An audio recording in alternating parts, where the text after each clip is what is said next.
Hello everyone, today we have new video review, and as you can see, this time we are going to talk about fresh release from Tamiya.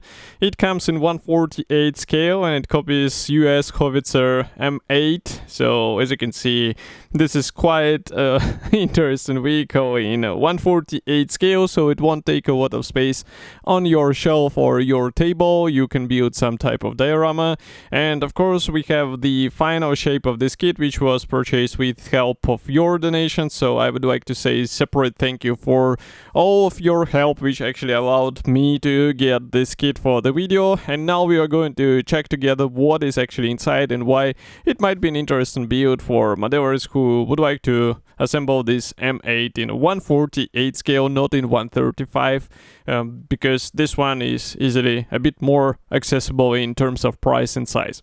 So the packaging is quite standard for Tamiya kits of this type. Here you can see comparison with my hand. We also have quite nice box art here, and of course figurine should be included. Here on the side you'll find one of the marking options, but I really hope that there will be more.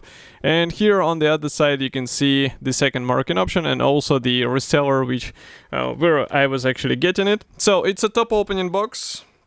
And inside we have all the frames packed into separate plastic bags. So it's closed with staples, and I'm gonna have to use the debonder in order to remove the staples. So just give me a second. It will take a bit of time as usual, but I really recommend to use this tool so that you won't damage your fingers, you won't damage your hands. And this way you will carefully remove the staples and get the first plastic sprue out of the plastic bag. So here it is. As you can see, it is molded in this, I would say, a leaf drop plastic. And here we have all the necessary parts. Maybe I will try to increase the ISO so that you can see more. Now it should be better. So here on the first frame we have hull parts, and of course due to the boxy structure we have the separate panels which will have to be assembled together. We also have the figurine here in a quite interesting parts division. Note that one leg is separate. We also have turret parts here. As you remember, we have the open turret here, so it should be quite interesting thing to build. And of course it's worth checking it closer, so here you can take a closer look. And in my opinion, there is nothing to be worried about. So all these parts have nice pre-molded details, and of course they will play nicely once you pick them up with help of washings. And also the same can be said about this turret. Here you can check the sculpting quality of the figurine, and maybe we can flip it over so that you can see it from the opposite side. And of course there is not that much of interior in the hull, so do not expect something, I would say, unusual here. And Tamiya does not build such kits or design such kits with a full interior, but at least I hope that the turret will be somehow detailed, because it is open on the real vehicle as well, and it would be weird to get an empty turret. But what I'm doing right now is opening the plastic bag with another pair of sprues. By the way, here we also have the vinyl polycaps and also textile thread for the towing cable, in case you would like to copy it this way. I know some modders actually replace it with the metal wire, but obviously this is a bit of investment, extra investment, so it's up to you whether you would like to spend extra money on such build. So here we have two identical plastic sprues. Obviously they are dedicated to the suspension, to the drivetrain of this vehicle, so I'm going to zoom in and show you what we actually have. So here we have the road wheels, and the original vehicle actually has them with the rubber sections, so be ready to carefully paint all these rubber sections. The same can be said about tracks. It's good to see them as a plastic track length, but all these rubber pads on the track, they will have to be painted by your hands, by a thin brush. And also, if I flip over this sprue here on the opposite side, you can see that we have quite clever guiding elements for the drive sprocket. We also have some guiding elements for the tracks, so I think it should be quite easy to assemble all of this stuff together, and the final result should look nice, especially in this scale. From my experience, 1/48 scale kits from Tamiya are, I would say, somewhat pleasure to work with. So if you want a really hassle-free kit, this might be an option. Now I'm opening another plastic bag, again, staples removal. But in total, it looks like there are 4 grain spruce, and that's pretty much all. Which is rather surprising for this vehicle, but it shouldn't be huge. Even in 1/48 scale, it won't take a lot of space. As you can see, that's actually the lower hull side walls. We will check them later from the opposite side. That's the top section, and that's really cool that it comes as a single piece part. It means we get the right alignment, and then we just add the top panel, the front armor, the rear wall, and all other stuff. Here we have the floor panel. Also, we have the rear section of the hull here.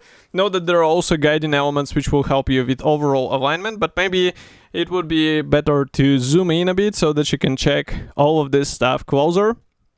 Also, here you can see some parts for the turret, for the headlamps. Again, for the headlamps we have the protection, but as far as you can see, we do not have clear parts, so if you would like to copy the clear lenses, you will have to do it with your own hands and tools.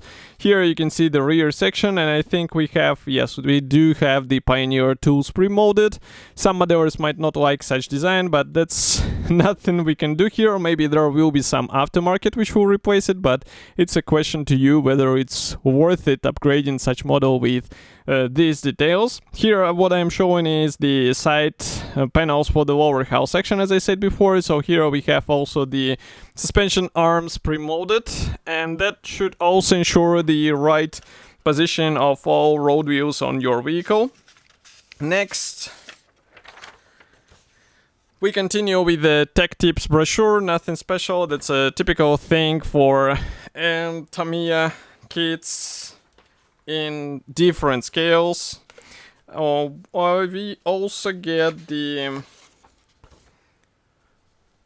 background information brochure. So here we have a bit of information about the real vehicle. We also get the marking options, and that's actually 2 marking options. Do not be surprised by that many of the profiles. These are actually 2 marking options shown from all 4 sides. Next, we also have the decals on the bottom of this box. So I'm going to open them quickly, and we will take a closer look. Of course, there are also metal weights included, but in my opinion, this is not even worth attention. I'm not sure why Tamiya insists on such bonus, because for me it's just nonsense to have it in 1/48 scale and just in the scale model at all. So here we have decals. These are typical for Tamiya. Quality looks fine. Of course, you can also find some templates and replicate it with the airbrush, but it's up to you whether you are up for such task.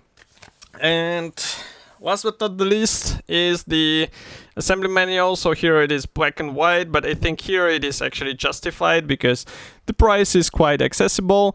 And here on the first page you'll find the safety advices. As you remember, the history note is separate brochure. We start assembly with the lower hull section. Here we have to get separate things together, metal weights, but I usually do not install them. So here we go on with the side walls. That's the front panel.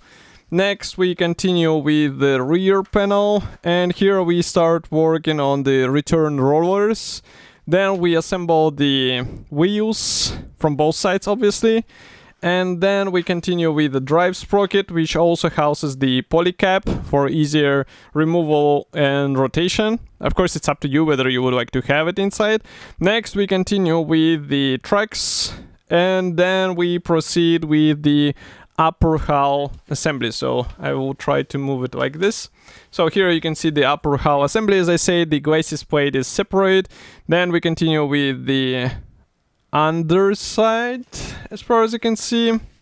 Here we have also the upper hull connection with the lower hull connection. And then we have also some Pioneer tools being installed on the hull. So there are some separate of them. Interesting. Just give me a second. I want to check because as far as I remember, they were actually pre-molded. I'm not sure why it is shown that you have to install.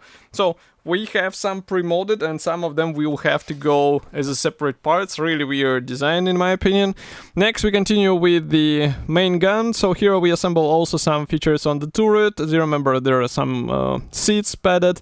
Also here is the main gun going on to the hull. And that might be also a good thing to catch up with the interior cover, because it will be visible through the hatch, through the turret. Here we have also machine gun, tank, man, figurine, towing cable, which is being installed through the whole hull. And here, by the way, you get the actual length of this towing cable, and that's pretty much all, I think. Yeah, here we also have some advices on how to apply decals, but that's all.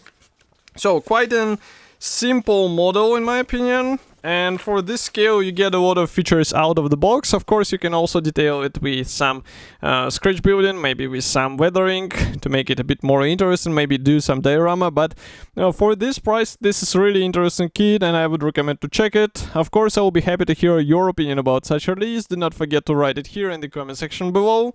If you like this video, press the like button and subscribe to our YouTube channel, and I will see you in the next video review as usual. Thank you for joining me today, and bye.